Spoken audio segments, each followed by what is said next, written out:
ಈ ದಟ್ಟ ಕಾಡಿನ ನಡುವೆ ಗುಡಿಸಲು, ಕೊಳ, ಹಳೆಯ ಕಾಲದ ಪರಂಪರೆಯನ್ನ ನೋಡಿದ್ರೆ ಒಂದ್ಸಲ ವೇದ ಕಾಲದ ಗುರುಕುಲ ನೆನಪಾಗೋದ್ರಲ್ಲಿ ಸಂದೇಹವಿಲ್ಲ.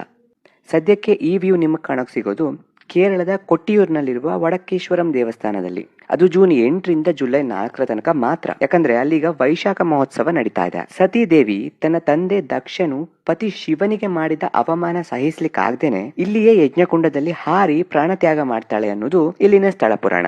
ಆದ್ರಿಂದ ಇದನ್ನ ಎಲ್ಲಾ ಶಕ್ತಿಪೀಠಗಳ ಮೂಲ ಅಂತಾನೂ ಕರೀತಾರೆ. ಆಧುನಿಕ ಸ್ಪರ್ಶಕ್ಕೆ ಎಡೆ ಮಾಡಿಕೊಡದೆ ಹುಲ್ಲು ಚಪ್ಪರದೊಳಗಿನ ಉದ್ಭವ ಲಿಂಗಕ್ಕೆ ವರ್ಷದಲ್ಲಿ ಬರೀ 27 ದಿನ ಮಾತ್ರ ಪೂಜೆ ಸಲ್ಲಿಸಲಾಗ್ತದೆ. ಅದರಲ್ಲೂ ಈ 27 ದಿನಗಳಲ್ಲಿ ಕೆಲವೊಂದು ದಿನದಂದು ಮಹಿಳೆಯರಿಗೆ ಪ್ರವೇಶ ಇರಲ್ಲ. ಇಂಥ ವಿಶಿಷ್ಟ ಆಚರಣೆಯನ್ನ ನೀವು ನೋಡ್ಬೇಕು ಅಂತ ಅಂದ್ರೆ ಈಗ್ಲೇನೆ ಕೊಟ್ಟಿಯೂರ್ಗೆ ಹೋಗಿ. ನಿಯರೆಸ್ಟ್ ರೈಲ್ವೆ ಸ್ಟೇಷನ್ ಅಂತಂದ್ರೆ ತಲಚೇರಿ ಮತ್ತೆ ಕಣ್ಣೂರು. ತಲಚೇರಿಯಿಂದ ಉತ್ಸವ ಸಮಯದಲ್ಲಿ ತುಂಬಾ ಬಸ್ಗಳು ರನ್ ಆಗ್ತಾನೆ ಇರುತ್ತೆ. ಜಾತ್ರೆ ಆಲ್ರೆಡಿ ಶುರುವಾಗಿದೆ, ಇನ್ ಕೆಲವೇ ದಿನಗಳು ಮಾತ್ರ ಇದೆ.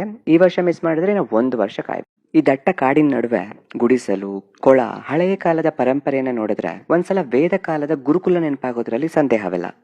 ಸದ್ಯಕ್ಕೆ ಈ ವ್ಯೂ ನಿಮಗೆ ಕಾಣೋಕ್ ಸಿಗೋದು ಕೇರಳದ ಕೊಟ್ಟಿಯೂರಿನಲ್ಲಿರುವ ವಡಕ್ಕೇಶ್ವರಂ ದೇವಸ್ಥಾನದಲ್ಲಿ. ಅದು ಜೂನ್ 8ರಿಂದ ಜುಲೈ 4 ತನಕ ಮಾತ್ರ. ಯಾಕಂದ್ರೆ ಅಲ್ಲೀಗ ವೈಶಾಖ ಮಹೋತ್ಸವ ನಡೀತಾ ಇದೆ. ಸತೀ ದೇವಿ ತನ್ನ ತಂದೆ ದಕ್ಷನು ಪತಿ ಶಿವನಿಗೆ ಮಾಡಿದ ಅವಮಾನ ಸಹಿಸ್ಲಿಕ್ಕಾಗ್ದೇನೆ ಇಲ್ಲಿಯೇ ಯಜ್ಞಕುಂಡದಲ್ಲಿ ಹಾರಿ ಪ್ರಾಣತ್ಯಾಗ ಮಾಡ್ತಾಳೆ ಅನ್ನೋದು ಇಲ್ಲಿನ ಸ್ಥಳ ಪುರಾಣ.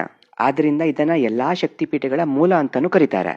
ಆಧುನಿಕ ಸ್ಪರ್ಶಕ್ಕೆ ಎಡೆ ಮಾಡಿಕೊಡದೆ ಹುಲ್ಲು ಚಪ್ಪರದೊಳಗಿನ ಉದ್ಭವ ಲಿಂಗಕ್ಕೆ ವರ್ಷದಲ್ಲಿ ಬರೀ 27 ದಿನ ಮಾತ್ರ ಪೂಜೆ ಸಲ್ಲಿಸಲಾಗ್ತದೆ.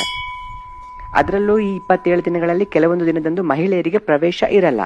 ಇಂಥ ವಿಶಿಷ್ಟ ಆಚರಣೆಯನ್ನ ನೀವು ನೋಡ್ಬೇಕು ಅಂತ ಅಂದ್ರೆ ಈಗ್ಲೇನೆ ಕೊಟ್ಟಿಯೂರ್ಗೆ ಹೋಗಿ. ನಿಯರೆಸ್ಟ್ ರೈಲ್ವೆ ಸ್ಟೇಷನ್ ಅಂತಂದ್ರೆ ತಲಚೇರಿ ಮತ್ತೆ ಕಣ್ಣೂರು. ತಲಚೇರಿಯಿಂದ ಉತ್ಸವ ಸಮಯದಲ್ಲಿ ತುಂಬಾ ಬಸ್ಗಳು ರನ್ ಆಗ್ತಾನೆ ಇರುತ್ತೆ.